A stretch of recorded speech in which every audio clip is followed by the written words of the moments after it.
Think you've got what it takes to be crowned winner of The Voice UK 2016?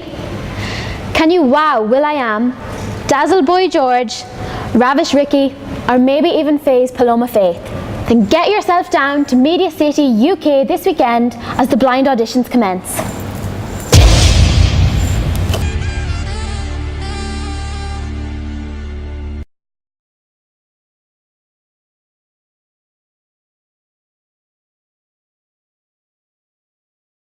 When we think Manchester, one of the first things that comes to mind is Old Trafford.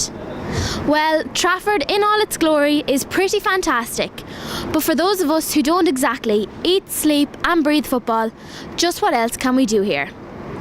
Well, Manchester, believe it or not, has a lot to offer. From the cobblestones of Corrie to the creative cocktail bars, there really is something for everyone and at every price. Yes, this vibrant city is full of hidden gems just waiting to be explored. Let's go.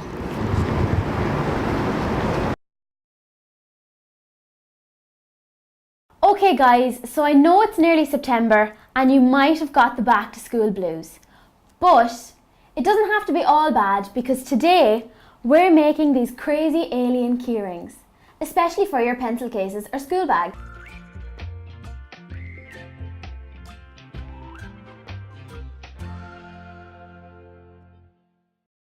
So to make these crazy alien keyrings, here's what you'll need. Some funky alien foam cutouts, some colourful keyrings. I've got a purple one, a red one and a green one, metallic marker pens just to decorate, and some glue. Now I prefer to use glue stick, but if you're using PVA glue, you'll need the glue gliders to spread. So now that you've got everything that you need for your crazy alien keyrings, let's get started. First things first, you need to punch out any excess foam that you're not going to need. So we'll give this little guy some ears, here and here. And I think we'll give him a little yellow belly. So I'm going to take this, and you get your glue stick then, and just be careful with the glue because it can get a little bit messy sometimes, so just watch your fingers or your mum's table. So you need a little bit of glue on the yellow belly. Just like that, and we'll stick it on right in the middle. We'll give him a big fat tummy. You can do whatever you want with your alien. You could give him one eye, you could give him 2 eyes, 3 eyes maybe, but I think I'm going to stick to 2. So we're halfway there now. All that's left to do is decorate.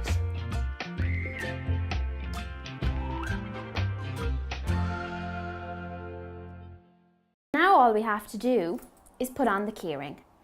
Now this part is a little bit tricky, so if you've got little small hands, you might need your parents' help.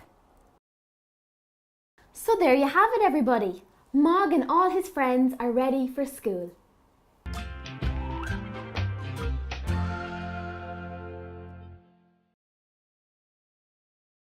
So today I'm joined by Charlie Norris, who recently made his modelling debut with Vintage Boutique magazine.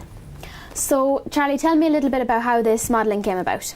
Well, I was just in central Manchester with my friend around the Oxford Road area, near the Thirsty Scholar pub, and he pointed out a poster on the wall which was saying for auditions for a Northern Quarter vintage clothes magazine shoot, which it said you didn't need any experience to go and audition, so we thought we'd go and check it out that afternoon. And we got there and there was quite a few people there. But we made it through the first round, they bought us some lunch and we're ready to go in the afternoon. So about how many people auditioned then? Was the competition tough or? At the start there was 12 lads, but the producers of the shoot wanted you to already come in sort of vintage clothing, and 8 of the lads there didn't have it with them. So we cut down to 4 of us straight away, and there was this one lad who, although he had the right clobber on, he didn't really understand the instructions being given to him. So he was axed as such then, so I was left with 3 of us, and this one girl was a professional and she was proper good. So being new to the whole modelling thing, what did you find most difficult? Definitely the shadows and angles, trying to show the clothes off. It's really good fun being there and you take on the instructions, but it's certainly hard when they wanted specifics of the clothes to be shown to the camera about any obstructions and things like that. But as the day went along, you definitely picked up, it got easier. So is vintage clothing something that you're passionate about then? Are we always going to see you in vintage? Well, like my scene is vintage. I definitely prefer that look more. And where I'm from in Brighton, it's like the big scene. So I just like having that individual piece of clothing that no one else won't have. So I enjoy it. But there's nothing to say I wouldn't ever do like high street or something like that. So when can we get our hands on the magazine then? Well, editing should be finished around the 18th of this month. It's meant to be released for spring next year. So probably in about March, April time, I'd hope. Brilliant. Thank you very much for joining me today.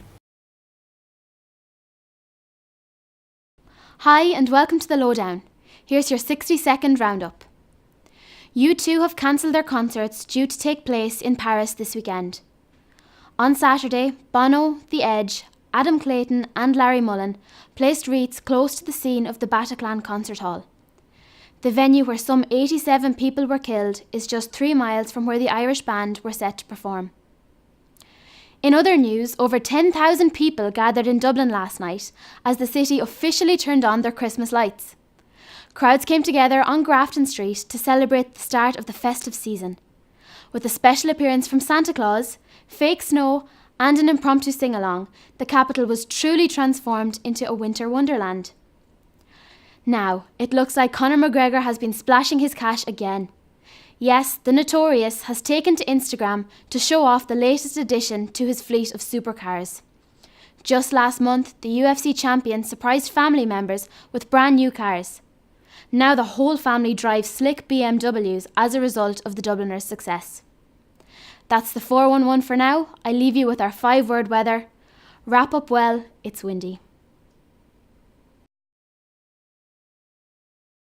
I'm afraid that's all we have time for on today's music mix, but do join me next week where we'll be joined by the one and only Mr. Sam Smith. We'll be talking all things Bond, boys and more. You don't want to miss it. Zara will also be here with an exclusive preview of Ollie Murr's new album, Never Been Better. And finally, we will be giving away 2 tickets to next summer's sold-out Stone Roses gig. For more information on how to enter the competition, do follow us on Facebook and on Twitter. Till next week, bye-bye.